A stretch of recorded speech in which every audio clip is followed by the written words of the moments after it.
오늘도 귀한 찬양 감사합니다. 오늘부터 신약 성경 에베소서를 시작하려고 하는데 대개 대학교에서 그 첫 학기 첫 시간이 되면 그 진도를 나가기보다는 그 오리엔테이션이라고 하는데 OT라고 하죠. OT의 시간을 갖습니다. 그 OT의 시간을 통해서 한 학기 동안 무엇을 배워야 할지 그 범위를 정하고 공부할 내용들을 정하게 돼요. 근데 대부분 학생들은 OT를 잘 알기 때문에 그 OT 시간에 빠지는 경우들이 많이 있어요. 근데 OT는 내가 그 수업을 들어야 할지 말아야 할지를 그 OT를 통해서 결정하기 때문에 OT는 한 학기 중에 가장 중요한 시간이기도 하고 가장 좋은 시간이기도 하는 거죠. 그런 의미에서 에베소서를 시작하려고 하는데 오늘은 OT의 개념을 좀 시작을 하려고 해요. 근데 여러분 첫 시간에 그 OT에 오셨기 때문에 여러분들은 정말 후회 없는 선택을 하셨다라고 생각을 하는데 저만 그런가요? 오늘 그런 의미에서 에베소서는 어떠한 성경이고 도대체 어떤 이유로 이 에베소서가 쓰여질 수밖에 없었는지에 대한 의미를 좀 살펴보려고 하는데 여러분 평소에 집에서 성경들을 많이 보시잖아요. 그러니까 오늘은 성경은 덮으시고 화면에 나오는 성경들을 보시고 오늘 진도를 함께 따라오시면 좋지 않을까 생각을 합니다. 신약 성경은 총 27권입니다. 그 사도 바울이 기록한 성경은 뭐 학자들마다 다르지만 13권이라고 이렇게 이야기합니다.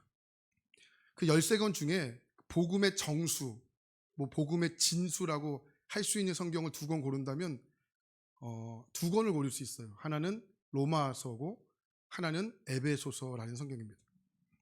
근데 이 로마서와 에베소서는 접근하는 방법의 차이가 매우 큽니다. 첫 번째 로마서는 인간의 죄, 절망, 어둠이라는 인간의 가장 밑바닥에서부터 어떻게 구원이 이루어지는지를 설명하는 성경이라면 에베소서는 태초부터 계시는 그 하나님의 영광, 존귀, 영존하시는 하나님의 웅장함을 소개하는 성경이에요. 다시 정리하자면 로마서는 가장 밑바닥에서 가장 어둠 속에 헤매고 있었던 인간에게 구원을 말씀하시는 성경이라면 에베소서는 위에서부터 시작하는 하나님의 구원에 대한 말씀을 이야기하는 성경이다라고 볼 수 있어요. 그래서 여러분 구원을 온전히 이해하기 위해서는 특별히 로마서와 에베소서, 에베소와 로마서라는 성경을 함께 보셔야 이해하기가 쉽다라는 것이죠. 사도 바울이 에베소서를 쓸 당시는 과연 어떤 상황이 있었고 그 상황 속에서 에베소서를 왜 기록하게 되었는지를 살펴보려고 하는데 사도행전 9장을 보면 대략 AD 32년 정도 돼요. 그 사도 바울이 예수님을 인격적으로 만나게 됩니다. 그리고 이때 예수님께서 뭐라고 말씀하셨냐면 사도행전 9장 15절 보면 이렇게 말해요. 주께서 이르시되 가라 이 사람은 내 이름을 이방인과 임금들과 이스라엘 자손들에게 전하기 위하여 택한 나의 그릇이다 말씀하세요. 그리고 나서 시간이 한참 흐르게 돼요. 성경에 보니까 그 시간이 무려 14년이에요. AD 46년이죠. 이때 안디옥 교회로 파송을 받아 전도하기를 시작합니다. 근데 한 가지 의문이 들어요. 왜 굳이 14년이 필요했을까? 하나님 이미 말씀하셨잖아요. 내 이름을 위하여 이방인과 임금들과 이스라엘 자손들을 위하여 택한 나의 그릇이다. 말씀하셨으면 곧바로 사용하시면 되잖아요. 그런데 14개월도 1년 4개월도 아니라 14년이 흐르게 돼요.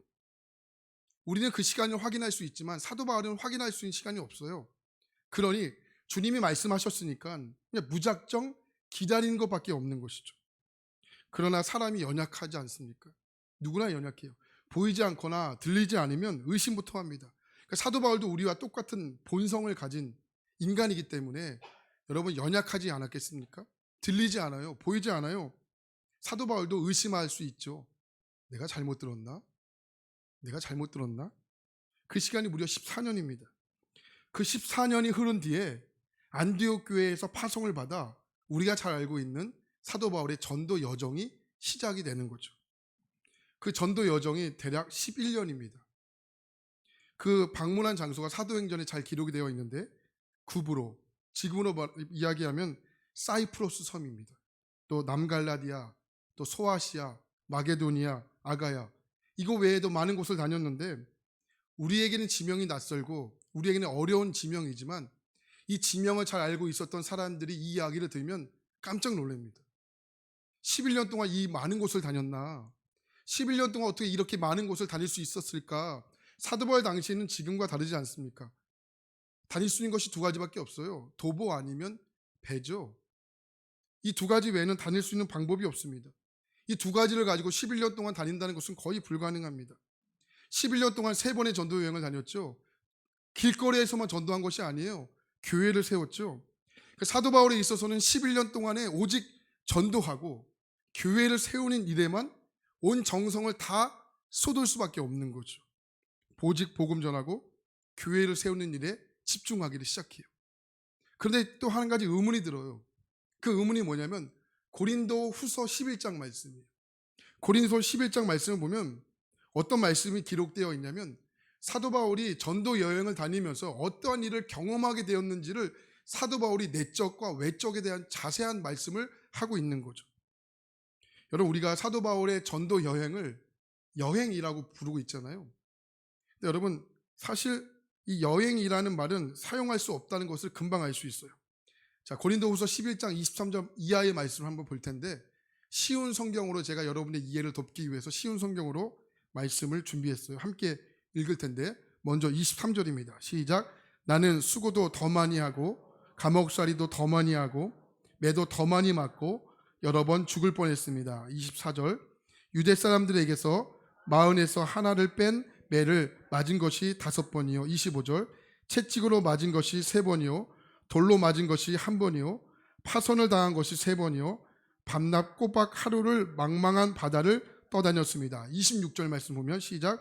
자주 여행하는 동안에는 강물의 위험과 강도의 위험과 동족의 위험과 이방 사람들의 위험과 도시의 위험과 광야의 위험과 바다의 위험과 거짓 형제의 위험을 당하였습니다. 27절 시작. 수고와 고역에 시달리고 여러 번 밤을 지새우고 줄이고 목마르고 여러 번 굶고 추위에 떨고 헐벗었습니다. 그러니까 26절에 등장하는 이 여행이라는 단어를 가지고 우리는 사도 바울의 전도 여행이라고 부르고 있는 거죠. 근데 여러분, 이 여행이라는 단어가 헬라어로 호도이 포리아스라는 단어예요. 이 단어가 신약 성경에 한 군데 더 등장하는데 이 요한복음 4장 6절 말씀 보면 이 호도이 포리아스라는 단어가 한 번 더 등장해요. 예수께서 길 가시다가 피곤하여 우물 곁에 그대로 앉으시니, 여기 길 가시다가 호도이 포리아스라는 단어예요. 여러분, 지금은 건강을 위해서 우리가 산책도 하고 뭐 산티아고 순례길도 많이 이렇게 다니고 있지 않습니까? 하지만 이 호도이 포리아스라는 단어는 여행 중에 오직이에요. 오직 걸어서만 다니는 여행을 표현할 때 이 호도이 포리아스라는 단어를 사용합니다. 예수님께서는 또 사도 바울은 일부러 걸어 다닌 것이 아니잖아요. 팔레스타인 지역, 특히 이 기후 조건이 매우 무덥고 건조한 날씨입니다. 근데 그런 날씨 속에서 일부러 걸어서 여행을 했다? 이건 일부러 그런 것이 아니고 오직 교회를 위해서 또 전도를 위해서 그 어려움을 감내한 것입니다. 그 시간이 무려 11년이에요. 그런데 이건 외적으로 당한 어려움이잖아요. 마흔에서 하나를 뺀 매를 5번 맞았고, 회초리가 아니에요. 저 같은 건장한 남자 2사람이 들어야 할 기둥 같은 그 뭐랄까요? 몽둥이에요. 여러분, 기둥 같은 몽둥이를 후려쳤습니다. 허리 맞으면 허리 나갑니다. 허벅지 맞으면 허벅지 나갑니다. 그렇게 한 대가 아니고 몇 대요? 39대. 여기 아마 다리를 부러졌던 분들도 계시잖아요. 부러지면 최소 몇 개월이에요. 그죠? 이렇게 총 5번 맞았습니다. 그것만 있습니까? 채찍입니다. 채찍으로 맞은 것이 3번입니다. 살이 찢겨 나갑니다. 끝이 아닙니다. 돌로 맞았습니다. 사도 바울이 루스드라에서 돌을 맞았을 때 사람들이 뭐라고 이야기했냐면 쟤 죽었어. 그러니까 사도 바울을 던져서 쓰레기 버리듯이 버렸습니다. 처참합니다. 이게 다 아니죠. 배가 왜 부서질까요? 강도, 유대인, 이방인, 수고, 고역, 굶주리고 굶고 추이고 헐벗고 11년 동안 이렇게 다녔다고요. 이게 몇 년 동안? 11년 동안. 그것만 있겠습니까? 이번엔 사도 바울의 내적에서 일어난, 이건 외적이고요. 내적에서 일어난 일은 어떻게 설명할 수 있겠습니까? 28절 말씀을 보니까 이렇게 말씀해요. 28절 말씀을 한번 볼까요? 시작. 모든 교회를 염려하는 염려가 날마다 내 마음을 누르고 있습니다. 29절 시작. 누가 약해지면 나도 약해지지 않겠습니까? 누가 넘어지면 나도 애타지 않겠습니까? 그러니까 외적으로는 두들겨 맞고 내적으로는 마음이 눌려 번뇌와 고민으로 사도 바울의 인생을 누르고 있었다는 거예요. 몇 년 동안? 11년 동안. 사도 바울이 다닌 거리를 추정해 보니까 17,000에서 2만 킬로로 추정합니다. 그 먼 거리를 11년 동안 두들겨 맞고 마음과 머리에서는 심한 고민과 고뇌가 사도 바울의 인생을 누르고 있는 거죠. 그런데 그런 상황 속에서 길거리에서 전도하고 교회를 세우는 일에 온 힘과 정성을 쏟아 놓은 것이죠. 11년 동안 3번의 전도를 마치고 그동안에 있었던 일들을 보고하기 위해서 이제 예루살렘으로 오게 됩니다. 이제 사람인지라 마음의 소원이 있지 않을까요? 11년 동안 내가 봐도 정말 열심히 했어. 많은 거 바라지 않고 아주 사소한 거. 한 번 맛있는 거 먹고 좋은 곳에서 자고 며칠만 쉬었다가 다시 시작하자. 그런데 아시지 않습니까? 사도 바울은 그런 삶을 포기했어요. 3차 전도 여행의 마지막 장소였던 이 드로아 지역에서 마지막으로 복음을 전하는데 사람들이 마지막이라고 생각하니까 사람들이 많이 모인 거예요. 그래서 많은 사람들에게 전할 수 있는 장소를 고르다가 3층에 있는 다락방을 고르게 된 거죠. 3층에 있는 다락방에서 장소를 선택하고 복음을 전하기 시작합니다. 근데 이날 어떤 일이 있었냐면 유두고라는 청년, 다 들어보셨죠? 유두고라는 청년이 그만 설교를 듣다가 그만 떨어져 죽게 돼요. 그냥 얼마나 난리가 났겠습니까? 마지막이에요. 유종의미를 거둬야 되는데 이 청년이 설교를 듣다가 떨어져 죽게 된 거죠. 난리가 난 겁니다. 근데 사도행전을 기록한 이 누가라는 사람이 이 장면을 아주 재미있게 기록했어요. 이 내용도 쉬운 성경으로 읽어야 좀 내용을 이해할 수 있는데 20장 9절 말씀, 사도행전 20장 9절 말씀을 같이 한번 보도록 하겠습니다. 시작. 유두라는 청년이 창문에 걸터 앉아 있다가 바울의 말이 오랫동안 계속되므로 졸음을 이기지 못하고 몹시 졸다가 3층에서 떨어졌다. 사람들이 일으켜 보니 그는 죽어 있었습니다. 잘 읽으셨죠? 지금 유두고라는 청년이 창문에 떨어진 것이 누구의 잘못이라고 쓰여 있는 거죠? 네? 사도행전을 기록한 누가가 재미있는 기록을 해요. 바울의 말이 오랫동안 계속되므로. 무슨 말이에요? 바울의 설교가 길었다는 거예요. 바울의 설교가 너무 길어서 그거 참지 못하고 떨어져 죽었다라고 기록을 한 거예요. 이때 사도 바울이 설교를 멈추고 3층에서 급하게 내려와 유두고를 살립니다. 이것도 정말 기적 같은 일이지만 그런데 저를 더 놀랍게 한 것이 있어요. 그게 뭐냐면 유두고를 살린 것도 참 대단한 것이지만 그 유두고를 살리고 다시 데려다가 3층에 앉아놓고 설교를 시작했는데 언제까지 시작했냐면 이게 골때려요. 20장 11절 말씀 보니까 이렇게 말해요. 함께 보겠습니다. 시작. 바울은 위층으로 올라가서 빵을 떼어서 먹고 나서 날이 새도록, 이게 저를 더 놀랍게 한 거예요. 죽었던 청년을 살린 다음에 다시 데리고 올라가서 날이 새도록 설교를 시작한 거예요. 주여? 예, 날이 새도록 설교하는 이 사도 바울의 이 열정.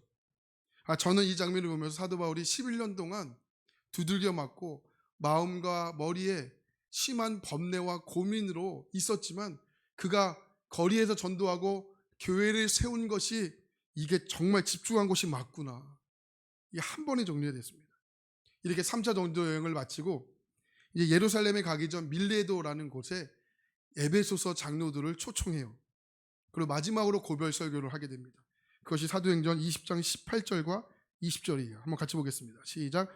여러분들은 내가 아시아에 발을 들여놓는 첫날부터 여러분들과 함께 그 모든 시간을 어떻게 지내왔는지를 잘 아십니다. 19절, 나는 겸손과 많은 눈물로 주님을 섬겼습니다. 그러는 가운데 나는 또 유대 사람들의 음모를 내게 덮친 온갖 시련을 겪었습니다. 20절, 나는 또한 유익한 것이면 빼놓지 않고 여러분들에게 전하고 공중 앞에서나 각 집에서 여러분들을 가르쳤습니다.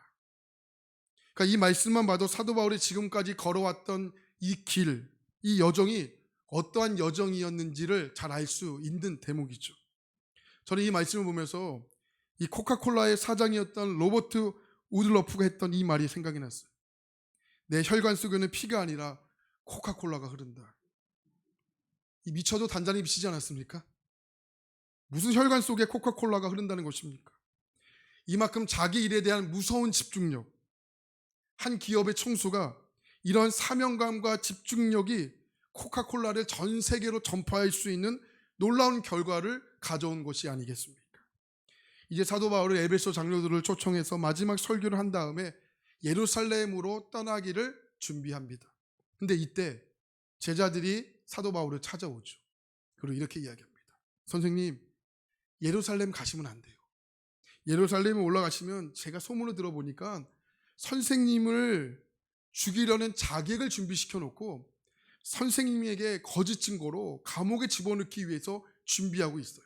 그러니까 선생님 가지 마시고 차라리 저희들이 대신 예루살렘에 가서 그 선교의 소식을 전하고 돌아오겠습니다. 이렇게 이야기해요. 이때 사도 바울이 그 제자들의 이야기를 듣고 했던 유명한 대답이 있어요. 그것이 여러분 잘 알고 있었던 사도행전 20장 24절 말씀인 거죠. 같이 한번 보겠습니다. 시작. 내가 달려갈 길과 주 예수께 받은 사명 곧 하나님의 은혜의 복음을 증언하는 일을 마치려 하면은 나의 생명조차 조금도 귀한 것으로 여기지 아니하노라. 바로 이 대답. 코카콜라의 사장이었던 로버트 우들러프가 했던 내 혈관 속에는 피가 아니라 코카콜라가 흐른다. 이 말과 무엇이 다르겠습니까? 어쩌면 사도 바울 안에는 혈관 속에는 피도 흐르지만, 피는 흘러야 돼요.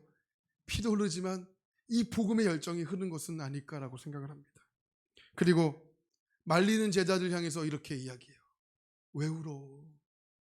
울긴 왜 울어? 나는 주 예수를 위해서 예루살렘에서 결박당할 뿐만 아니라 내 목숨을 드리기로 결정했어. 왜 울어? 왜 울어? 대신 기도해줘. 그리고 예루살렘을 향해 출발합니다. 그리고 사도 바울은 유대인들의 거짓 증언으로 인해서 예루살렘에 붙잡히게 돼요.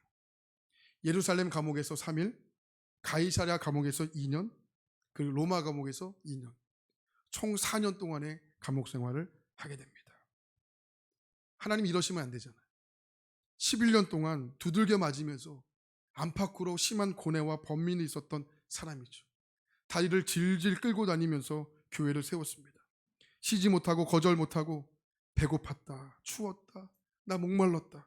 11년 동안에 어쩌면 많은 것을 바랬던 것도 아니지 않습니까?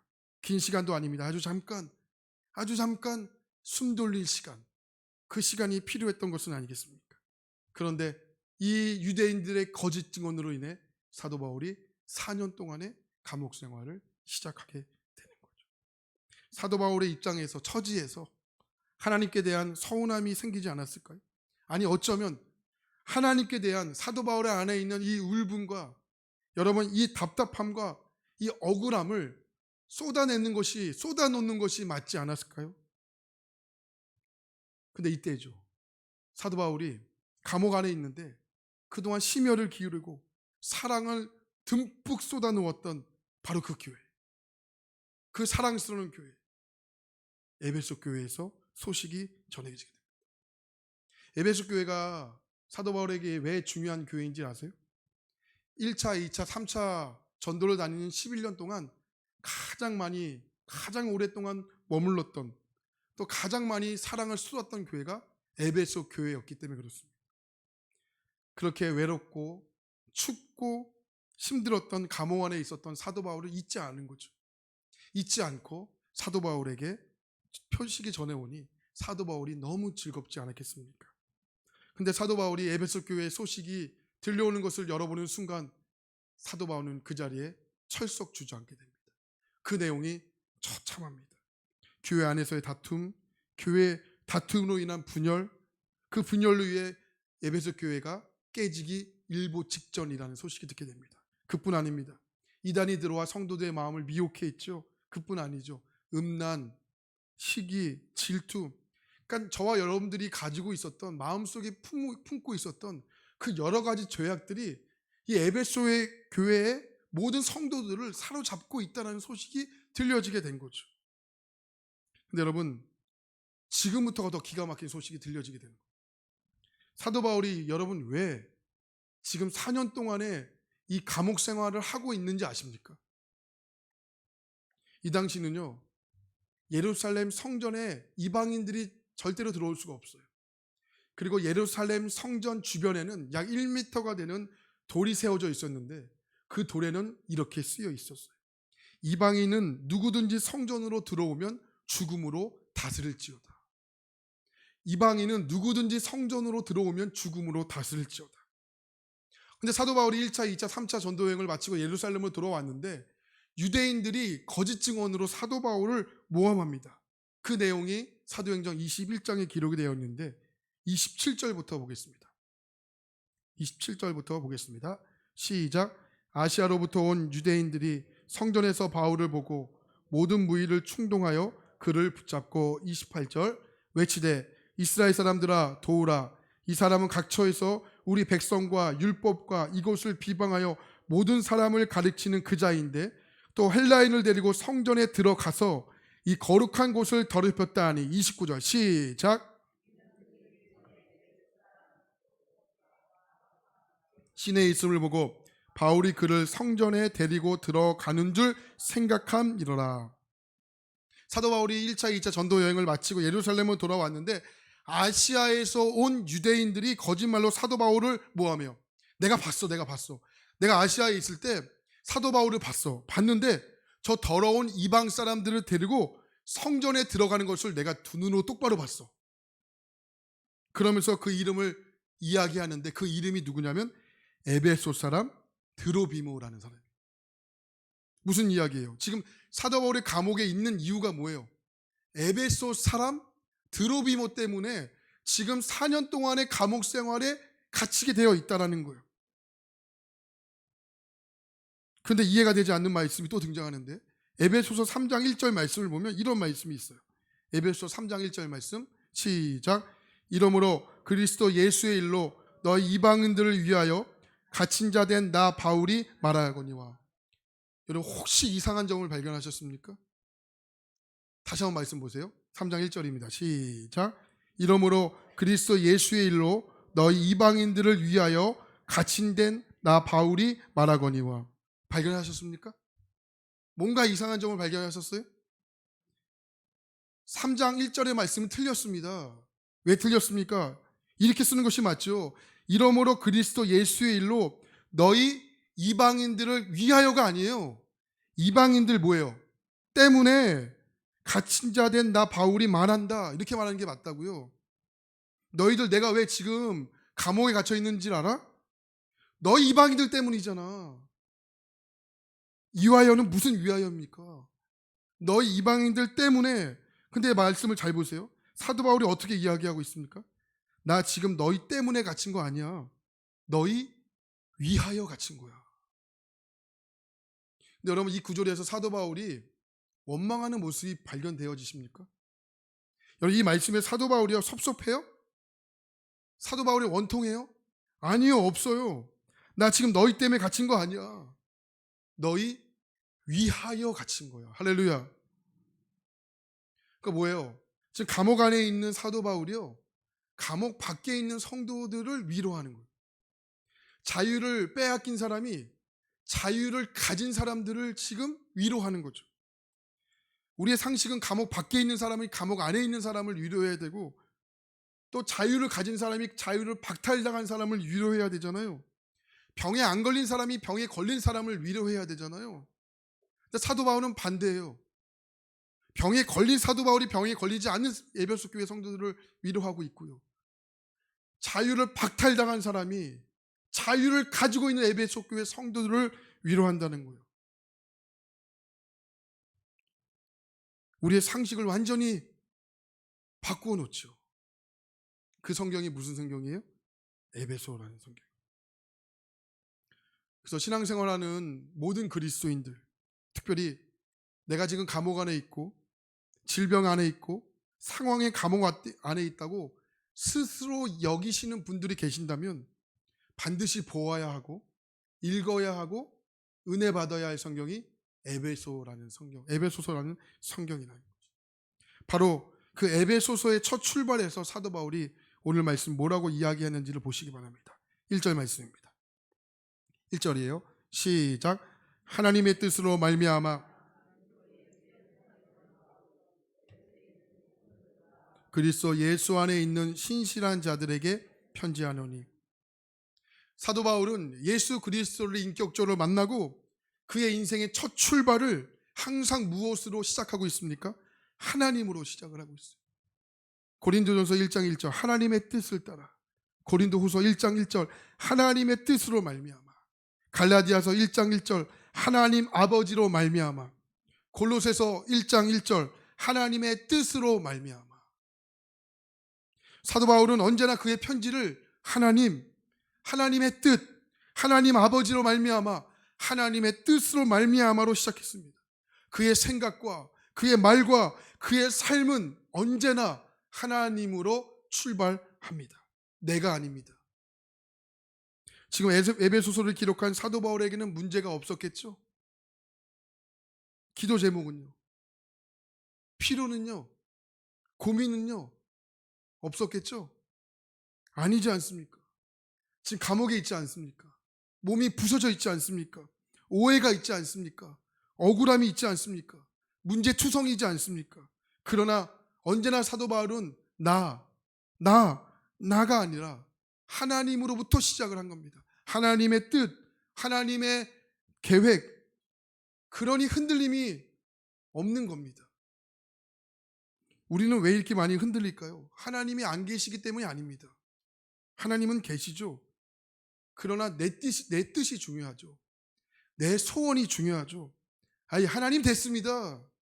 예전에는 그렇게 기도할 때 응답도 주시더니 아니 지금 됐습니다 하나님. 옛날에는 그렇게 은혜 주시더니 지금은 안 주시잖아요. 하나님 됐습니다. 언제나 나 아니었습니까? 그러나 사도 바울의 출발은 언제나 하나님이셨습니다. 사도 바울의 인생의 주원은 언제나 하나님입니다. 오늘 이 사도 바울의 이 고백과 우리의 고백의 차이가 느껴지십니까?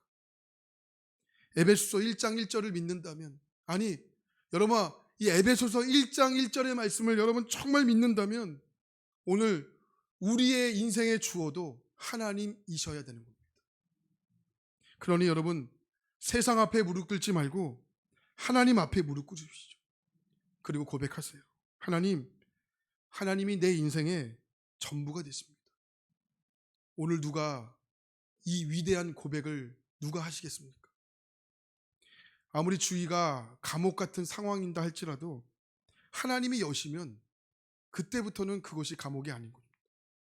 아니면 아무리 자유가 여러분 열려있다 할지라도 하나님이 닫으시면 그때부터는 그것은 감옥이 되는 겁니다. 그러니 하나님, 내 인생 주님밖에 없습니다. 주님만이 내 힘이 되십니다.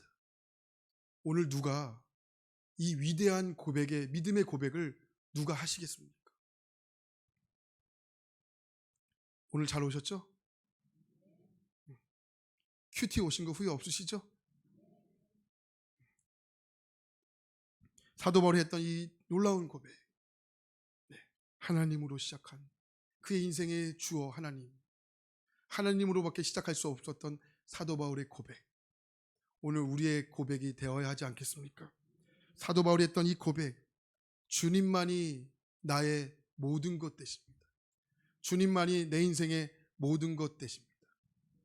이 놀라운 고백이 저와 여러분의 인생 가운데 위대한 고백으로 남겨지게 되기를 간절히 축복합니다. 우리 이 시간 함께 찬양하고 기도하고 싶습니다.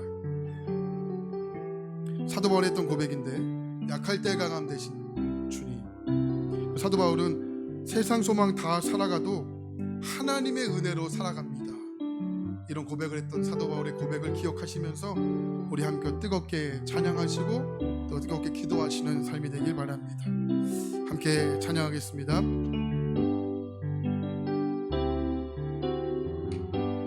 약할 때 강함 대신에 나의 보배가 되신 주 나의 모든 것 주 안에 있는 보물을 나는 포기할 수 없네. 주 나의 모든 것.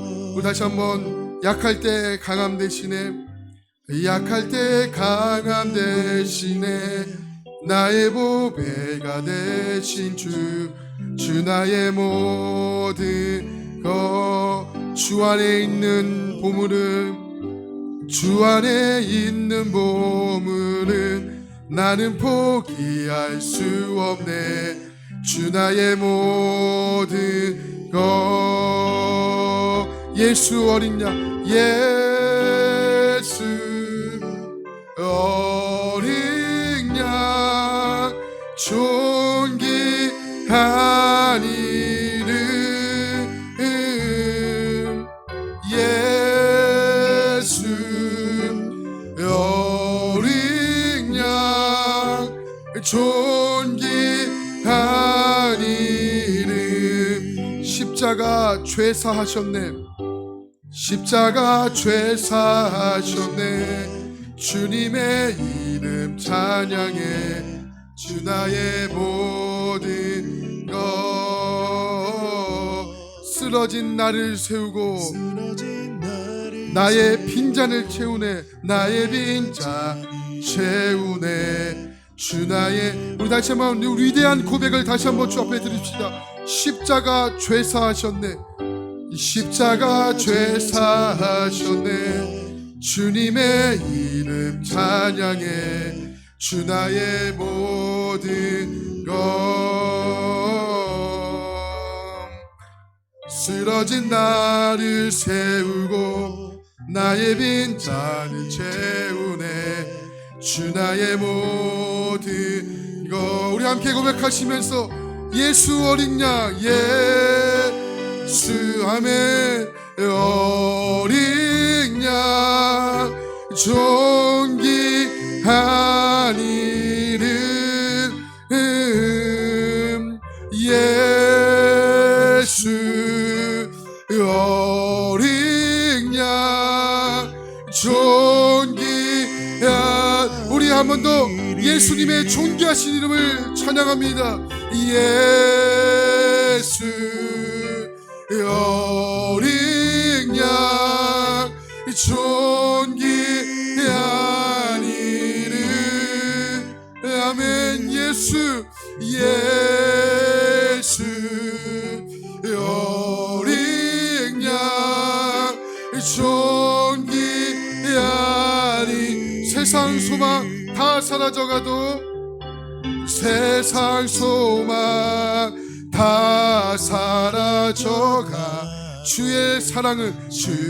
사랑은 끝이 없으니 살아가는 이 모든 순간이 주 은혜임을 나는 믿네. 세상 소망 다 사라져가도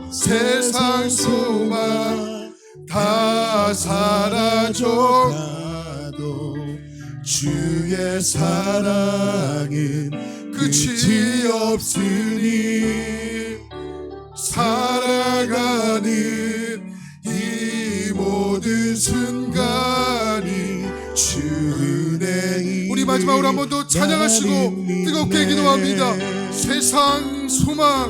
세상 소망 다 사라져가 주의 사랑은 끝이 없으니 살아가는 이 모든 순간이 주 은혜임을 나는 믿네. 인생에 주님이 전부이십니다. 주님만이 내 인생의 도움밖에 없습니다. 오늘 이 위대한 고백을 누가 하시겠습니까? 하나님, 제가 주님 앞에 이 놀라운 고백을 하길 소원합니다. 주님만이 내 인생의 모든 것 되십니다. 주밖에 내 인생 없습니다. 우리 이 위대한 고백을 우리 주님의 이름 다 함께 부르시고 다 함께 위대한 고백으로 주 앞에 나갑시다. 기도합니다. 주여, 하나님, 오늘 사도 바울이 고백했던 하나님으로 그의 인생을 시작했던 인생의 고백, 하나님, 그렇습니다. 주님밖에 내 인생 없습니다. 주님이 내 인생의 전부 되십니다. 사도 바울이 했던 이 위대한 고백이 오늘 나의 고백이 되기를 간절히 원합니다. 하나님, 주 나의 모든 것 되십니다. 하나님, 약할 때 강함 되시는 하나님, 오늘 주 안에 있는 보물, 하나님 십자가, 그것을 포기할 수 없어 세상의 즐거움, 세상 모든 것을 다 포기하고 주님 앞에 나가오니 하나님 도와주소서. 하나님, 세상의 모든 소망이 다 끊어진다 할지라도 하나님의 살아계심, 하나님의 사랑, 하나님의 은혜 끝이 없습니다. 하나님께서 우리가 붙잡아야 할 것은 세상이 아니라, 세상 앞에 무릎 꿇는 사람들이 아니라 하나님 전능하신 하나님, 살아있는 모든 순간이 하나님과 함께 없기에 오늘도 하나님 앞에 무릎 꿇을 수 있는, 오늘도 철저하게 하나님 앞에 무릎 꿇는 그런 인생으로 우리 모두 살게 하여 주옵소서. 사도 바울은 자유를 빼앗겼지만, 사도 바울은 어려움이 있었지만 자유가 있는 자에게, 하나님 어려움이 없는 자들에게 하나님이 편지하면서 하나님을 소개합니다. 하나님, 그리스도인들은 그렇습니다. 그리스도인들은 내 안에 있는 내가 들어가는 것이 아니라 그리스도인들은 하나님의 자녀로 살아가는 겁니다. 오늘 이런 놀라운 고백과 이런 놀라운 결단 앞에 우리가 승리하도록 인도하여 주시옵소서. 하나님, 감사합니다. 놀라우신 주님을 찬양합니다. 하나님, 세상 사람들은 자기의 것으로 살아가지만 그리스도인들은 하나님의 자녀로 살아갑니다. 내 인생의 주원은 하나님이십니다. 나가 아니라 하나님의 뜻으로, 하나님으로 말미암아 하나님 아버지로. 하나님, 누가 오늘 이런 놀라운 고백을 하겠습니까? 하나님 앞에 내 인생을 드리는 자, 중심이 흐트러지지 않는 자, 날마다 예수님을 바라보는 자. 하나님, 오늘 우리가 그것을 결단하는 오늘 하루가 되기를 원하고, 사순절이 그러한 것을 뒤에 바꾸어 놓는 하나님 거룩한 사순절이 될 수 있도록 인도하여 주시옵소서. 함께 하실 주님께 모든 영광 올려드리며 감사와 찬양을 주 앞에 올려드리며 살아계신 예수 그리스도의 이름으로 간절히 기도합니다. 아멘.